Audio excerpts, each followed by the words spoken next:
असणारे आमचे आल्हाट साहेब, सर्व राज्याचे पदाधिकारी, जिल्ह्याचे पदाधिकारी. तर ही चिंतन बैठक आहे आणि या बैठकीच्या निमित्तानं 1 तारखेला आपण घोषणा केली बैठक होणार आहे. 7 तारखेला बैठक सोलापूरमध्ये होणार आहे. आमचे युवकचे राज्याध्यक्ष सोहमदादा यांनी अवघ्या 7 दिवसामध्ये एवढं चांगलं नियोजन केलं, त्याबद्दल मी त्यांचं सर्व DPI सोलापूर टीमचे आभार व्यक्त करतो. तर माझ्या मित्रांनो, आपण राजकारण करायला निघालेली माणसं आणि आता सगळी चर्चा व्यवस्थित झालेली, आपल्या सर्वांच्या लक्षात आले की आपल्याला काय करायचंय, कुठं जायचं. त्याच्यावर मी जास्त भाष्य करणार नाही. फक्त एवढं सांगेन की मागची आताची लोकसभा जी आपण निवडून आलो, म्हणजे याच्यामध्ये आपण काम केलं, या लोकसभेमध्ये आपली अवकात काय आहे हे आपल्याला समजले. अवकात हा शब्द एवढा मराठी मधला चांगला शब्द आहे जो इतर कुठल्याही भाषेमध्ये नाही. म्हणजे आता समजा स्थानिकच एखादी नगर लोकसभा आहे, समजा नगरचे जिल्हाध्यक्ष बसलेले निलेश लंके त्या ठिकाणी उभे होते. आपली राष्ट्रवादी काँग्रेस शरदचंद्र पवार साहेबांसोबत आपण आपली युती आहे. निलेश लंके साहेब निवडून आले. निलेश लंकेला ज्या पद्धतीनं आपल्या पक्षाच्या कार्यकर्त्यांनी ताकद दिली, ताकद देत असताना आपल्याला जे मान अपमान सहन करावे लागले, ते कशामुळे सहन करावे लागले याचं चिंतन करणं गरजेचं. आपले स्थानिकला किती कार्यकर्ते असतात, किती ताकद आहे, याच्यावरून आपली अवकात समजत असते. मला कार्यकर्त्यांचे फोन यायचे की आम्हाला कोणी विचारत नाही, मला विचारायला तुमचे स्थानिकला पदाधिकारी किती आहे. एखादा जिल्हाध्यक्ष त्याला 4 सुद्धा तालुका अध्यक्ष नाहीये, तुम्हाला विचारणार कोण. म्हणून माझ्या मित्रांनो, राज्याच्या राजकारणामध्ये आपण प्रवेश करत आहोत आणि जर आपले तालुका अध्यक्ष आणि 10 पदाधिकारी सुद्धा नसतील तर आपल्याला कोणी विचारणारच नाही, हे पहिल्यांदा समजून. त्याच्यामुळं आपली ताकद वाढवण्यासाठी तुम्ही सर्वप्रथम प्रयत्न केले पाहिजे. नेत्यांच्या जीवावर राजकारण आणि पक्ष वाढत नसतो, तो कार्यकर्त्यांच्या जीवावर वाढत असतो.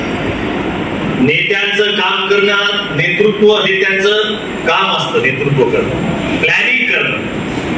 परंतु ती प्लॅनिंग यशस्वी करणं हे कार्यकर्त्यांचं काम असतं.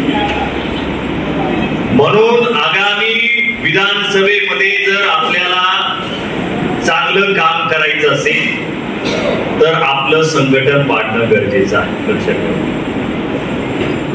2011 पासून स्मृतिशेष आत्मारामजी चांदणे गेल्यापासून तर 2024 पर्यंत या महाराष्ट्रामध्ये आपण ज्या वेगानं संघटन वाढवलं, जी ताकद आपण युवकांची या महाराष्ट्रामध्ये उभा केली, त्याचे परिणाम 2019 आणि 2024 मध्ये तुम्ही पाहता.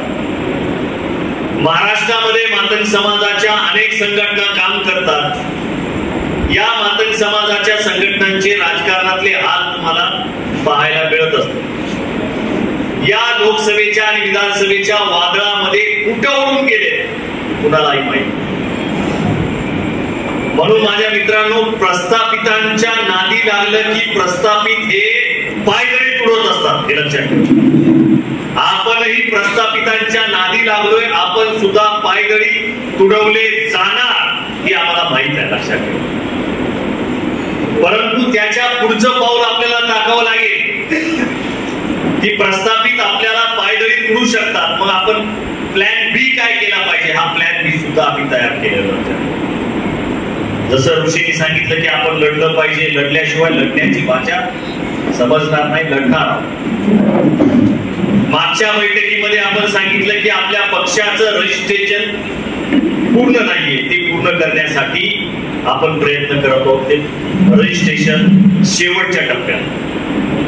मागच्या बैठकीमध्ये याला 2-2.5 लाख रुपये खर्च येतो. आपण सर्वांनी घोषणा केली, याच्यामध्ये आमच्या ताईनं 5,000 रुपये दिले, तेवढे माझ्या लक्षात आहे. त्यांचं सर्वांनी टाळ्या वाजवा. दुसऱ्या दिवशी पैसा दिला. आमच्या गेवराईच्या मला वाटतंय धुरंधरेने सुद्धा 1000 रुपये पाठवले होते. बरोबर आहे ना? पक्ष हा आपला आहे. अजिंक्य चांदणे सोलापूरहून मुंबईला जातात, मुंबईवरून बीडला येतात, लातूरला जातात. त्याच्या गाडीमध्ये कुठून पेट्रोल येतं, डिझेल येतं, त्याच्या पोटामध्ये काय आहे का नाही? पुन्हा कोणी विचारतं का? आम्ही आमच्या पद्धतीनं स्वतःच्या घरावर तुळशी पत्र ठेवून काम करत आहोत महाराष्ट्रामध्ये. आम्हाला याची अपेक्षा नाहीये, परंतु आपण जी लढाई लढत आहोत माझ्या मित्रांनो, महाराष्ट्रातील मातंग समाज राजकारणामध्ये दखलपात्र झाला पाहिजे, ही आपली लढाई आहे, लक्षात ठेवा. आणि याच्यासाठी आपण प्रयत्न करत आहोत. अजिंक्य चांदणे आमदार व्हावा किंवा प्राध्यापक सुकुमार सर खासदार व्हावे याची ही लढाई नाहीये. याच्यासाठी ही लढाई नाहीये. महाराष्ट्रातल्या मातंग समाजाला विचारल्याशिवाय या महाराष्ट्राचं राजकारण पूर्ण होणार.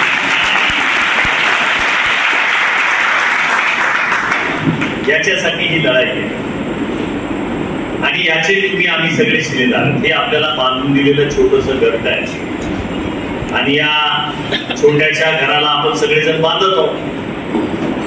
आपलं स्वतःचं घर आहे, कुणाचं भाड्याच्या घरात नाही होता. आपल्या स्वतःच्या मालकीचं घर आपण बांधत आहोत. म्हणून माझ्या मित्रांनो, या पक्षाची बांधणी, या पक्षाचं रजिस्ट्रेशन शेवटच्या टप्प्यात आहे.